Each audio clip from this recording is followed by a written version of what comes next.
Good afternoon, Paul. It's Thursday, the 8th of December. Here's the heads up brief for today.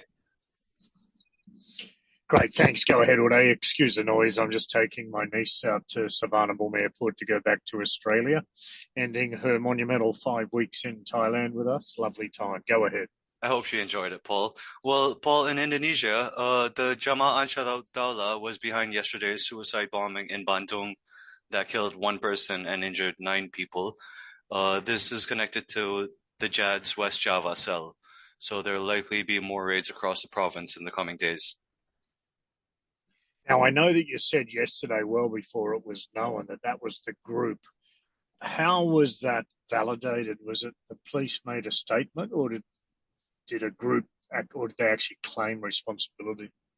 Uh, Paul, from investigations, the suspect, he's actually been convicted of terrorism before. He was released last year. He didn't go through the de-radicalization programs. He was a JAD member previously, and he has been implicated in attacks. Okay, thank you. Also in Indonesia, Paul, the controversy over the criminal code is increasing. We'll have to see at this point if protests escalate.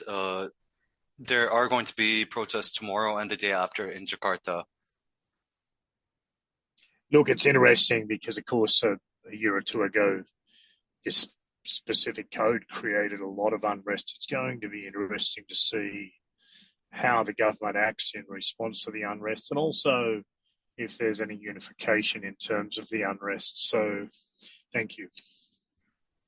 Well, in Malaysia, the Sabah Sea curfew in eastern Sabah was extended over threats from Philippines-based groups. This is most likely Abu Sayyaf and the other groups that operate there. Yeah, look, and we've been saying for a long time the principle of target hardening, which means they've strengthened the naval and the security forces in a certain area geographically closest to the Philippines.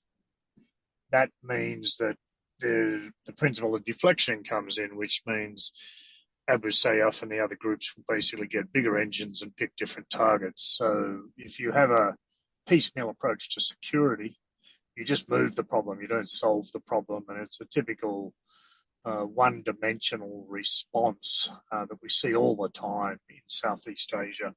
Thank you. Right. In Mongolia, the prime minister said that the government will launch an investigation into the suspected theft of coal. The demonstrations that have taken place recently were triggered after reports that ministers were involved in embezzlement that involved 385,000 tons of missing coal. Okay, thanks. Well, hopefully the investigation will be impartial and outcome focused, not a statement to move attention away from the errors of the way they're at the Mongolian ministership level. Thank you. Right, Paul. Oh, in South Asia, Paul, there's demonstrations in Bangladesh today by the opposition party. This is after yesterday, one person was killed and 20 people were injured in clashes in Dhaka when the police cracked down on the party's gathering. There's going to be a big protest on the 10th of December. So the police have been trying to disrupt the opposition party organizing that. Thank you. In the Europe, Middle East, and Africa region, yesterday German police arrested 27 members of a far-right organization that were attempting to allegedly overthrow the government by an armed coup.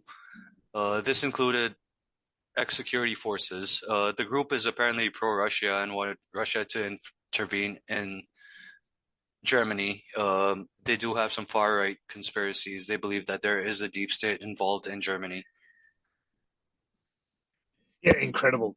Year 2022, soon to be 2023, especially with German's historical background. You wouldn't have thought this would just suddenly pop up. So it's a grave concern, but a wonderful intervention by the government.